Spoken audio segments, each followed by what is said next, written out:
दोस्रो काम संगठनात्मक काम, तेस्रो काम अभियानको काम र चौथो काम प्रचारको काम। हामी सबैले माओवादी पार्टी, यसका भातृ सङ्गठनहरू, यो सहयोगी सङ्गठनहरू सबैले गर्ने अहिले यो 4 काम हो। यो 4 काममा आफ्नो भूमिका कहाँ कति बेला के गर्ने भन्ने चाहिँ छुइरहेको परिस्थिति अवस्था जिम्मेवारी अनुसार जाने कुरा हो। त्यो केन्द्रीय वैश्विक केन्द्रीय समिति टिमले यो पार्टीको बैठक सकिना साथ यदि धेरै व्यवस्थित ढङ्गले पूर्वदेखि पश्चिमसम्म अभियानात्मक हिसाबले राष्ट्रिय सम्मेलनलाई केन्द्रबिन्दु बनाएर अभियानात्मक हिसाबले नेतृत्वमा साथीहरू चाहिँ सफलतामा आउने जो अभियान बनाएर भयो, कतिवटा सफल गरेर आउनुभयो, कतिवटामा जाँदै हुन्छ।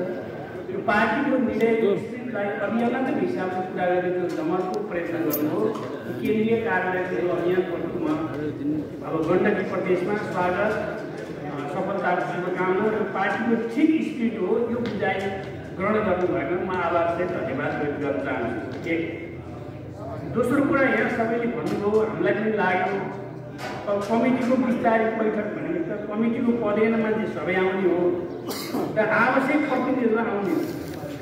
यहाँ त हेर्दा अहिले अतिथिले भन्नुभयो पहिलो बैठक आएको त्यही देख्छु, दोस्रो आएको त्यही देख्छु, चौथो आएको त्यही देख्छु। यो सभा अतिथिको मात्रै होइन, तपाईँ हामी सहभागीलाई पनि आज त्यही मान्छे हेरेर देख्यो हाइहलो गऱ्यो, अर्को त्यही हेरेर देख्यो हाइहलो, त्यही कुरो सुन्दै गयो भने त्यो 2-4 पछि आउनु मनै लाग्दैन।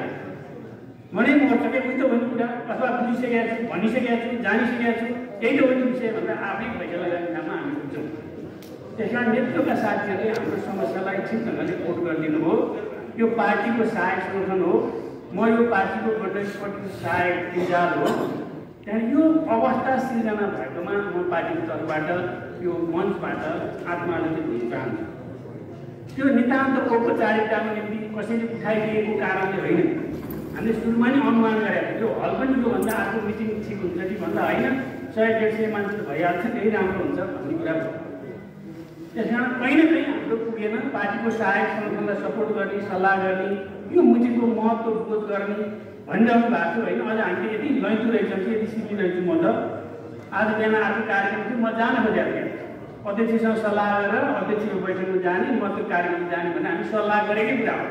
तर वाइसिएल जान्छु र यो सीमाहरूलाई तपाईँ हामी सबैले, खास गरी गण्डकीका साथीहरू अहिले भन्नुभयो नि यो गण्डकी वाइसिएल होइन, यो कहाँको वाइसिएल आएर गरेर यो कुरा गर्नुभयो। हामी गण्डकीकै वाइसिएल हुने र बन्ने प्रयत्न गरौँ भन्ने सबैसँग आग्रह अनुरोध गर्दै त्यसको निम्ति आफूले प्रयास गर्ने प्रतिज्ञा पनि सङ्केत गर्न चाहन्छु। त्यो कामको बारेमा सर आइहाल्यो, परिस्थितिको बारेमा संक्षिप्त र दुईटा कुरा मात्रै सम्झाउन चाहन्छु, अरू सन्दर्भमा कुरा गर्दा। पहिलो कुरो, आज यो देशमा हाम्रो पार्टीको नेतृत्वमा भएको जनयुद्ध र जनयुद्धको नेतृत्व नै यो देशको राजनीतिको केन्द्रबिन्दुमा छ।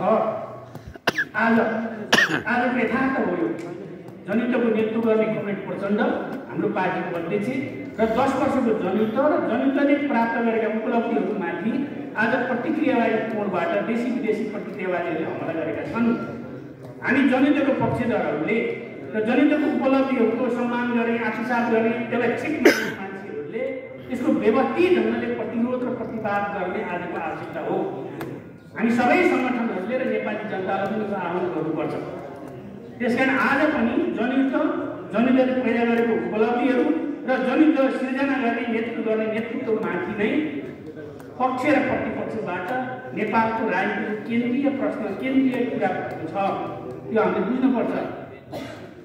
दोस्रो कुरा, हाम्रो अध्यक्ष कमरेड प्रचण्डले 18 महिना सरकारको नेतृत्व गर्दा गरेको प्रयास, देशको पक्षमा, जनताको पक्षमा, हाम्रो वर्गको पक्षमा गरेको प्रयास र सरकारको नेतृत्व छोड्न पर्दा देश र जनताको नाममा गरेको अपिल, त्यो प्रयास र त्यो अपिलको परिणामस्वरूप सिङ्गो देश नैतिक हिसाबले भन्नुहुन्छ भने माओवादीमय भएको छ।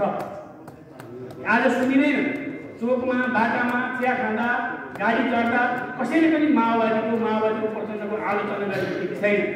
पछिल्लो चरणमा अराजनीतिक ढङ्गले, अश्लील ढङ्गले प्रतिगामी कोणबाट केही कुराहरू उठाएका छन्। तर त्यो प्रतिगामी र पतित सामन्तवादका अवशेषहरूलाई हामीले राम्ररी प्रतिवाद गर्नुपर्छ। तर जसको विवेक छ, जुनसुकै पार्टी होस्, जुनसुकै समुदाय होस्, जुनसुकै क्षेत्र होस्, आज प्रचण्ड नै केन्द्रमा छ। प्रचण्डले गर्न खोजेको कुरा ठिक छ, प्रचण्डको नेता रहेछ भन्ने कुरा राष्ट्रिय र अन्तर्राष्ट्रिय रूपमा पनि एउटा सकारात्मक वातावरण बनेको छ। यो वातावरणलाई वातावरण बनेको छ भनेर मजा मानेर भाषण गरेर मञ्चमा आएर खुसी भएर तपाईँ हाम्रो जिम्मेवारी पुरा हुँदैन। त्यो भौतिक रूपले परेको पातनलाई संगठनात्मक ताकतमा रूपान्तरण गर्ने आजको हाम्रो कार्यभार हो। यो सम्मेलन तपाईँको कमिटी बैठक आदि इत्यादि पार्टी पनि जबसम्म पनि मोर्चा पनि जातीय मोर्चा पनि संयुक्त मोर्चा पनि सबैको अहिले के हो भने सकारात्मक वातावरणलाई सङ्गठित शक्तिमा बदल्नु पर्छ।